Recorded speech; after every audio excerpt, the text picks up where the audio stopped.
চলো আজকে আমরা জানি যে কৃষ্ণ ঠাকুর যে এত বড় একটা রাক্ষসনীর বধ করেছে, এটার মানে কি বাবাজি? এটার মানে হলো যে আমাদের যে শ্রীকৃষ্ণ গ্রন্থের মধ্যে দেখিয়েছে যে শ্রীকৃষ্ণ কাকে বধ করেছে, সে পুতনাকে বিশাল বড় এক রাক্ষসকে বধ করেছে।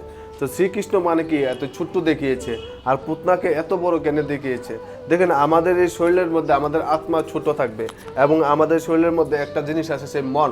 সেই মনটা কি হয়েছে এখন বর্তমান সমাজে? প্রত্যেকের মন কি হয়ে রয়েছে? সেই পুতনার মতো অপবিত্র হয়ে রয়েছে, এবং প্রত্যেক মানুষের মনের মধ্যে ছল কপট ভরে পুতনার মতন হয়ে রয়েছে।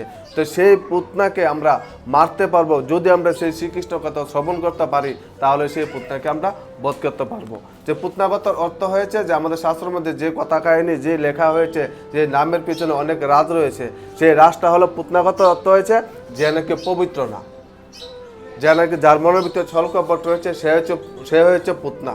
তো শ্রীকৃষ্ণ 6 দিনের থাকতে সেই পুতনাকে বধ করেছে। আর এখন আমাদের সে বয়স 50, 60, 40 হয়ে যাচ্ছে, কিন্তু আমাদের সে মন থেকে সেই ছল কপট এবং অপবিত্রতা দূর হচ্ছে না। তাই আমাদের শ্রীকৃষ্ণর কথা যদি আমরা শ্রবণ করি, তাহলে সে আমাদের মন থেকে সেই ছল কপট দূর হবে এবং মনের মধ্যে পবিত্রতার ভাব আসবে। সেটা কথার অর্থ হচ্ছে যে শ্রীকৃষ্ণ ছোট্ট থাকতে তার নিজের মনের পুতনাকে উনি শেষ করে দিয়েছেন এবং মনের মধ্যে পবিত্রতা এনে ফেলেছেন সে ছোট্ট থাকতে। আমাদেরকে জগৎবাসীকে সেটাই বোঝাচ্ছে যে আমাদের মনের মধ্যেও সেই অপবিত্রতা মেরে আমরা যাতে শ্রীকৃষ্ণের জ্ঞান শুনে অপবিত্রতা মেরে আমরা যাতে আমাদের পুতনাকে মেরে আমরা যাতে একদম সেই শ্রীকৃষ্ণের জ্ঞানের দুর্যতা আমরা শ্রবণ করতে পারি। হ্যাঁ, দেখুন আমি আপনাদেরকে আরেকটি দৃশ্য দেখাচ্ছি শ্রীকৃষ্ণর। দেখুন এখানে কত অনেক বড়, বিরাট বড় একটি সাপ দেখছেন না? যে সাপটার নাম কি? সাপটার নাম হয়েছে আগাসুর। আগাসুর বধ মানে কি? আগাসুর কথার অর্থ কি? এই নামের পেছনে অনেক কথার অর্থ লুকিয়ে রয়েছে ভাই। তো সেই শ্রীকৃষ্ণ কি করছে? আগাসুরকে বধ করে অনেক ব্যক্তিদেরকে ওনার হাত থেকে রক্ষা করেছে। তা আগাসুর কথার অর্থ কি? আগাসুর কথার অর্থ হয়েছে যে নাকি সকাল থেকে রাত্র পর্যন্ত শুধু আমার আর আমার, দিন রাত 24 ঘন্টা শুধু আমার বাড়ি, আমার ঘর, আমার ছেলে, আমার মেয়ে, আমার সম্পত্তি সব আমার।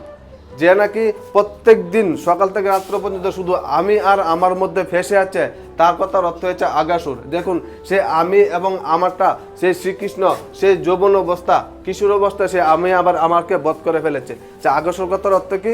যে আমি আর আমারকে মারা, সেটা কথার অর্থ হয়েছে সে আগাসুর।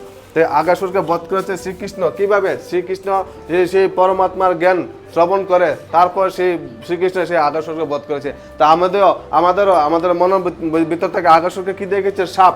তো যে 24 ঘন্টা জানে কি আমি আমার মধ্যে রয়েছে, তার ভিতরে সাপের মতন বিষ জমে রয়েছে। তো সেই আগাসুরকে বধ করতে হলে আমাদের কি করতে হবে? ভগবান শ্রীকৃষ্ণের কথা শ্রবণ করতে হবে। যদি আমরা ভগবান শ্রীকৃষ্ণের কথা শ্রবণ করি, তাহলে আমার মনের ভিতরে যে এত বড় সাপ রয়েছে আমি এবং আবার সে আমি এবং আমাকে বধ করতে পারবো, এবং আমার মনের মধ্যে শান্তি এবং আত্মার মধ্যে তৃপ্তি আসবে। দেখুন যে আজকাল সেই আমরা যে জগন্নাথ বাড়ির মধ্যে এসেছি, সেই জগন্নাথ বাড়ির মধ্যেও শ্রীকৃষ্ণের অনেকগুলা দৃশ্য রয়েছে, শ্রীকৃষ্ণ অনেকগুলা মূর্তি রয়েছে ভাই। সেই মূর্তির পেছনে অনেক রাজ রয়েছে। শুধু আমরা যদি সেই রাজকে জানতে পারি, অনেক বিরাট বিরাট রাজ দেখিয়েছে সেই জগন্নাথ বাড়ির মধ্যে। আজকে আমরা সেই জগন্নাথ বাড়ির মধ্যে এসেছি এবং আপনাদের সামনে ছোট্ট একটা ভিডিও আপনারা সামনে প্রস্তুত করছি। যদি আপনারা সেই কথা আমরা শুধুমাত্র 2-3টি কথা শুধু উদাহরণ দিয়েছি, কিন্তু এখানে অনেকগুলো মূর্তি রয়েছে। আমরা আগামী দিন আরেকবার আসবো, এসে সেই সবগুলো মূর্তির রাজ কথা কাহিনী আপনাদের সামনে তুলে ধরবো। রাধে রাধে।